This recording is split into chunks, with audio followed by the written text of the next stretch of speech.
Si Martin nasa kulungan at hindi siya lalabas. Kailangan ko tulungan si Graciela. Martin, tama na. Dahil sa Graciela niyan, kaya ka nandito. Bukas na bukas ilalabas ko ang anak ko rito. Diyan ka nagkakamali dahil gagawin ko ang lahat para maidiin ko ang kaso ng anak mo. Ano pong kailangan kong gawin?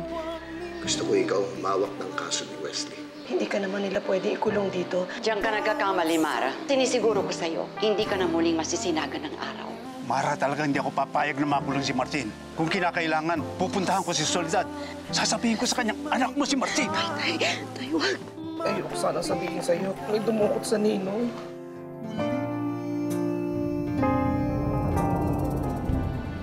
Martino. Hayop ka, Roman. Pakawalan mo ko rito. Nakikiusap ka ba o nangiinsulto? Eh, kararating ko lang eh. Gusto mo nang umalis. Dito ka muna. Mag-usap muna tayo.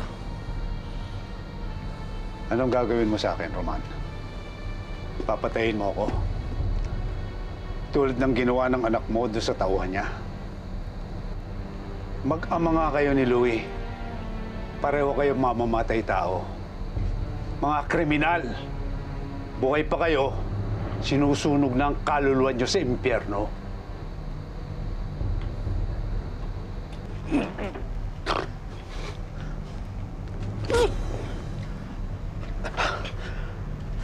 Mag-iingat kasi nasabi mo. Tanda, hindi mo alam kung ano pwede kong gawin sa'yo.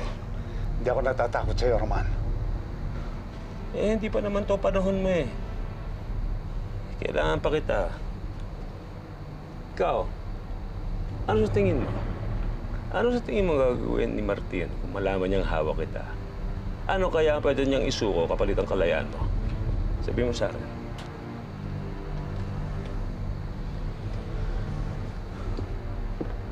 Roman! Bumalik ka rito! Anong gagawin mo kay Martin? Walang hiya ka! Oh, labas na kayo, labas na. Sir, di pa tapos ang daraw, sir. Sige na, labas na. Ano ba yan? Kadarating lang namin eh.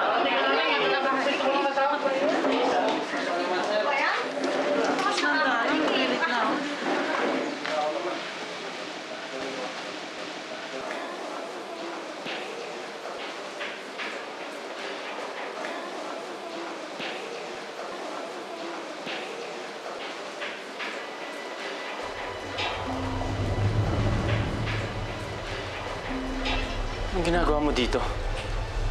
Kumusta ka na, Martin? Anong pakiramdam mo? Kinakabahan ka ba? Kung meron dapat kabahan, si Louie yun. Malinis ang konsensya ko at kaya kong patunayan yun sa korte. Alam mo, maswerte ka, Martin. Si Louie nakatapat mo. Hindi ako nakalaban mo. Eh kung nangyari yun, matagal ka na pinaglalamayan ng lolo mo. Oo nga pala. Alam mo ba kung nasa ng lolo mo? Anong ginawa mo kay Lolo? Ha? Wala. Wala pa. Saan mo siya dinala? Bitawan mo ako. Sasabihin ko sa'yo, bitawan mo ako. Kung gusto mong wala mangyari sa lolo mo, meron akong kailangan ipagawa sa'yo at gagawin mo.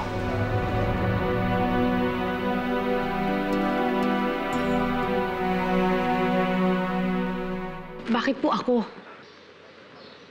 Bakit naman ang hindi? Magaling kang abogado. Matapang. Itataya mo ang buhay mo, maipanalo mo lang ang kaso. Kaya sigurado akong mapapawalang sala mo si Wesley. Bakit, Tony, may problema ba? Sinabi ko po kasi sa sarili ko na mahahawakan kong kaso ang mga biktima ng pang-aabuso. Mga human rights cases lang, hindi po yung katulad nito. Attorney, ang bilis mo naman makalimot. Kung naalala mo, halos maglumuhod ka sa akin, nagmamakaawa ka sa akin. Pakawalang ko lang ang kapatid mo. Mas kinahuling-huli ko ng pinagnakawan ako. Pinalaya ko siya na dapat patayin ko na, mas kinalabag sa prinsipyo ko. Siguro naman, pwede mo akong pagbigyan dito. Baka naman po pwedeng iba na lang po. Kahit na ano, wag lang po to. Attorney, bago matapos ang lingguin to, pupuntahan ko si Wesley sa San Mateo para sabihin sa kanyang ikaw ang magiging bagong abogado niya.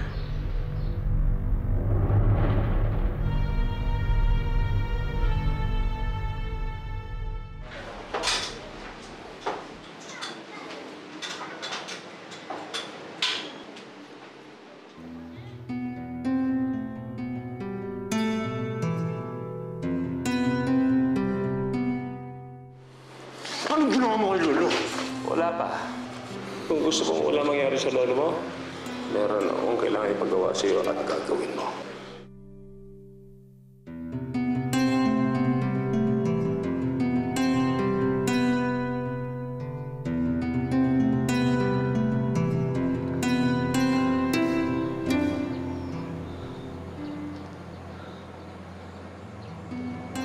Martin.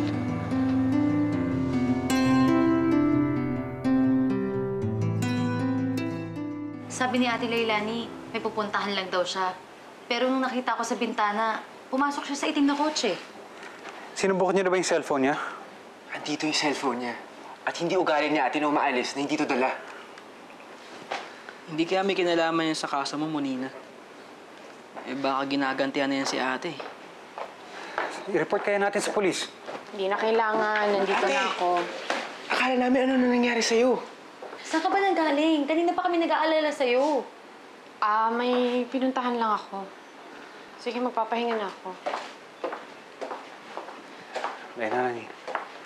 Okay ka lang ba? Saan ka ba talaga nanggaling?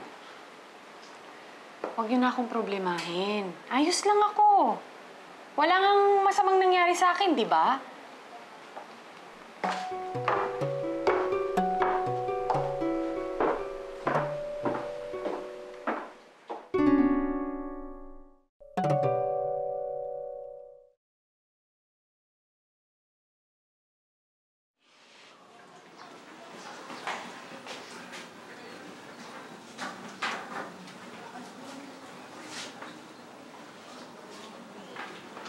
Simple lang ang kailangan mong gawin dito, Martin.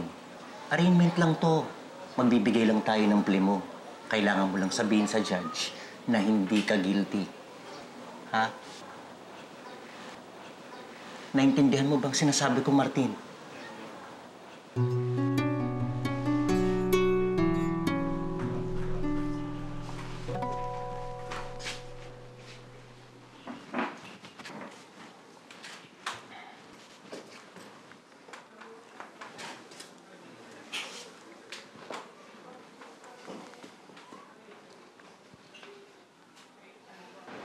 Matapos ang araw na to, ayos na ang mga problema natin. All rise for the Honorable Justice Cruz.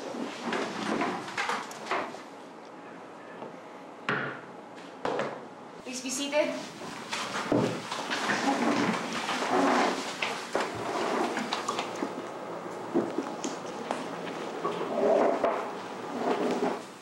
Mr. Caballero, of the accusations against you, attempted murder on Luisito Valencia and first-degree murder against Diego de Vega. What's your plea?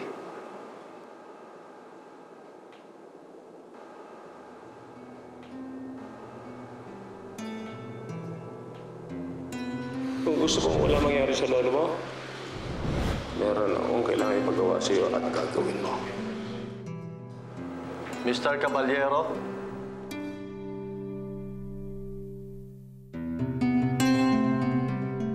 Kilala ko ang mga Silvestre. Kakaiba silang magalit kapag kinakalantari ang mga ari-arian nila. Hindi naman po ari-arian si Graciela. Tao po yun. Kaya tao, o gamit, o hayop, pag-aari nila. Makinig ka sa akin, Martin. Dahil pag hindi, mamamatay ka.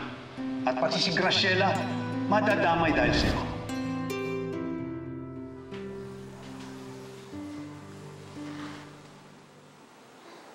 Guilty, Your Honor.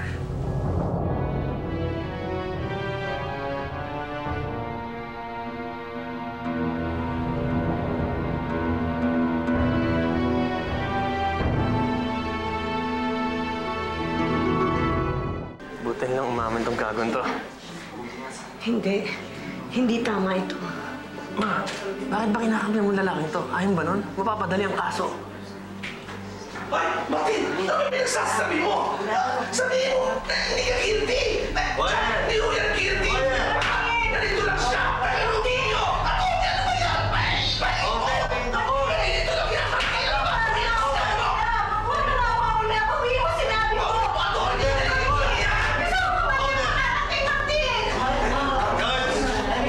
Nilabas muna ang defender.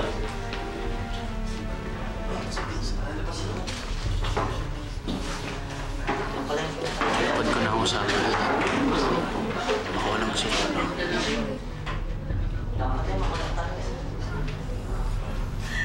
Martin! Martin! Mabihin mo sinabi mo, Martin! Martin!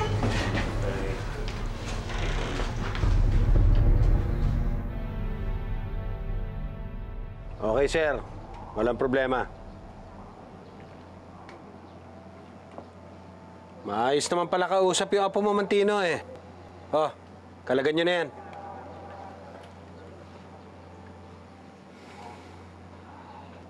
Sige, Mang Tino. Makakaalis na kayo.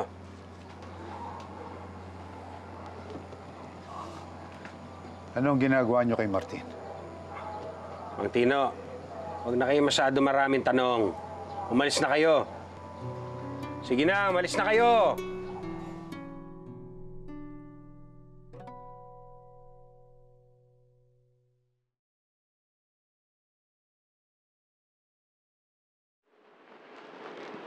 Leilani, nagdala ko ng pagkain para sa'yo. Parang sub-sub ka ata sa research dyan sa bago mong kaso, ha?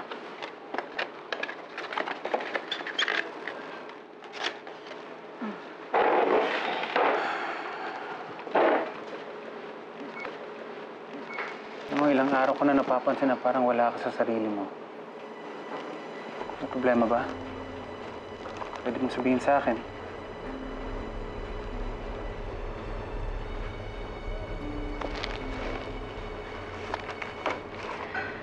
Kinukuha ko ni Amadeo Perez na maging abogado ng anak niya. Ito yung anak ng leader ng sindikato. Sa totoo lang, ayoko naman gawin ang gusto niya eh. Hindi naman ako nag-aral maging abogado para ipagtanggol ang mga kriminal. Oh, hindi naman pala eh. Di wag mo gawin. Kung labag sa puso mo at prinsipyo mo, pwede mo naman tanggihan eh. Hindi kasi ganun kasimple yun eh, Javier. Malaki ang pagkakautang ko sa mga Perez at hindi ko pwedeng talikuran yun. Well, you know, Leilani, you always have a choice. Always. At kung ano man yung magiging desisyon mo, susuportan kita.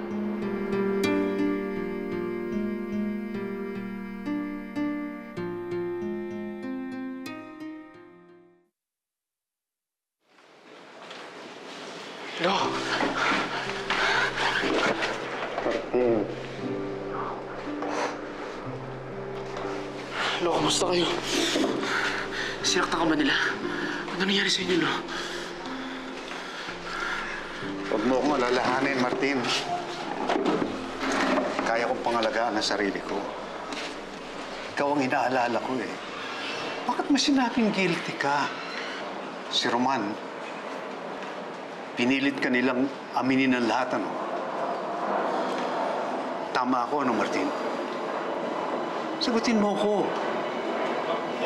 Lo, sabi nila, kapag hindi ako aamin, ikaw ang sasaktan nila. Martin naman, bakit ka pumayag sa gusto nila? Lo, ginawa ko lang naman ko ng makakabuti sa ating dalawa eh. Lo, buong buhay ko kayo nag-alaga sa akin. Bigyan niyo ako ng pagkakataon na ako naman magprotekta sa inyo. Mas gugustuhin ko pang saktan nila ako. Kahit patayin nila ako. Huwag lang na makulong ka dito. Hindi ka nababagay dito, Martin. Bawiin mo ang lahat ng sinabi mo. Bawiin mo sa korte. Sabihin mo na pilitan ka lamang. Titistigo ko. Sasabihin ko, Si Roman ang may kagagawa ng lahat. Lo, hindi pwede. Kapag dinawit natin ang pangalan ni Sir Roman, lalong lalala sitwasyon. Lo, kahit naman anong mangyari, madidiin at madidiin ang kaso sa akin.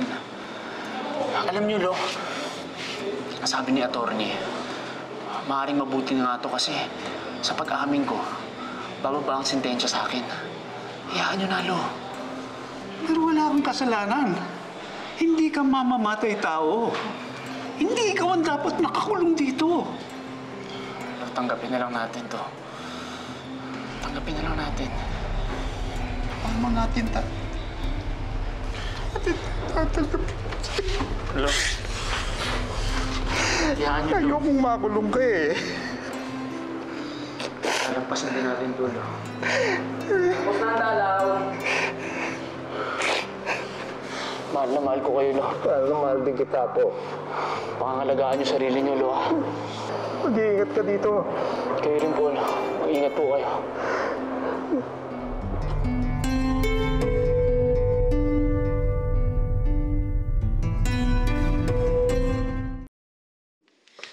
Narinig ko ang pag-uusap niyo ni Martin kanina. Anong ginawa mo kay Tatay Tino? Mara, pwede ba? Relax. Pinakawalan ko na yung matanda. Tumapad naman sa usapan si Martin. Demonyo ka talaga! Hindi ka na naawa dun sa matanda?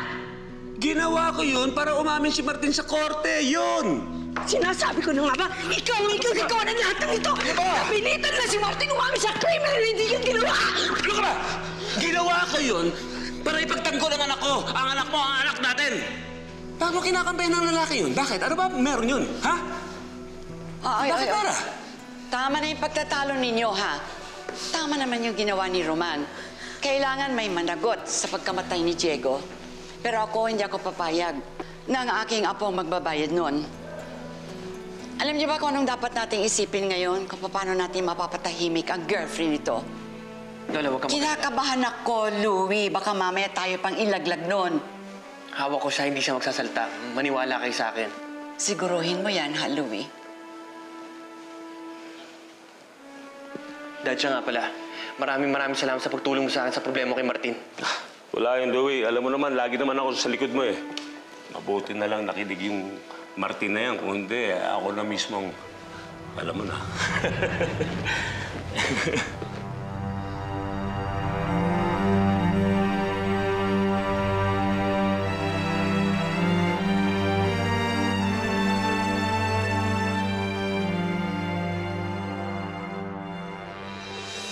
Graciela,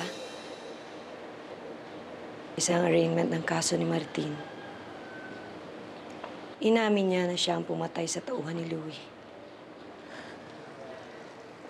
Ha? Pero inosente siya, tita. Hindi siya ang bumaril sa lalaki. Alam ko yun, Graciela. Tita, si Louie. Si Louie ang bumaril sa lalaki, hindi si Martin. Dapat si Louie ang nakakulong. Kailangan malaman ng mga pulis ang totoo. Graciela, sandali. Huwag mo na ituloy kung anong pinaplano mo. Mahirap mang tanggapin, pero mas makakabuti kay Martin kung nasa loob siya ng kulungan. Mas ligtas siya doon. Paano makakabuti kay Martin yun? Sinasabi niyo lang yan dahil anak niyo si Louie. Pare-pareho kayo. Pinagtatakpan niyo lang si Louie. Graciela, hindi. Graciela, makinig ka sa akin. Kilala ko ang pamilya ko. Alam ko kung anong kaya nilang gawin. Mas delikado ang buhay ni Martin kapag nasa labas siya. Oras na makaalis siya, gagantihan siya ni Roman. Huwag kang mag-alala. Gagawa ko ng paraan para makalaya si Martin. Kakausapin ko ang judge. Babayaran kung kinakailangan. Sinisiguro ko sa'yo, makakalaya si Martin. At kung talagang importante siya sa'yo, ilihim mo yung nalalaman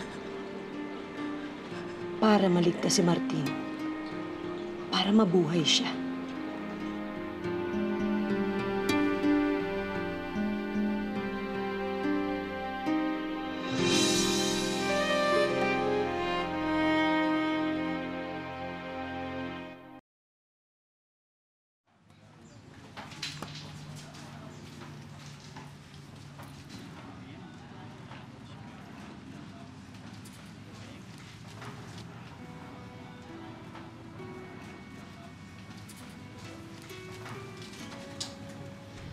People of the Philippines versus Martin Caballero.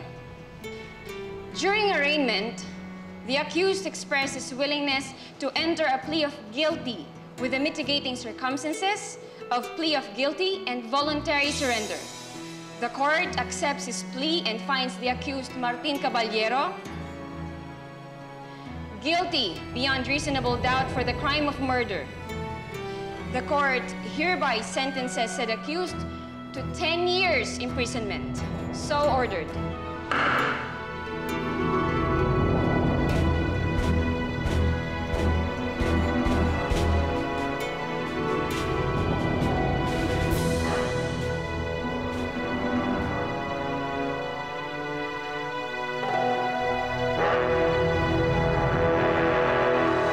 Handa akong kalimutan ng lahat. Magsimula tayo muli. Sino yun? Hindi mo kilala yan? Si Wesley Perez yun. Kung ako sa'yo, pare, iiwasan ko yung taong yan. Boji, nakikiusap ka sa'yo, Boji. Alang-alang sa kaibigan mo. Kilala ko po kung sino pumatay kay Tay. Nakita ko po sa kwadra. Sir, may bisita po kayo. Ano sadya mo? Marunong po akong tumupad sa usapan. Wesley, kami lang naman ang pinakulong ng daddy mo. Tama na yan. Huwag kang mangialam dito. Baka ikaw pa ang unahin namin dito. Javier, sandali, napuputol kayo. Wala kasing signal. Sandali, maghahanap ako ng signal, ha? Tangi kong dasal sa may kapal, makapit ka.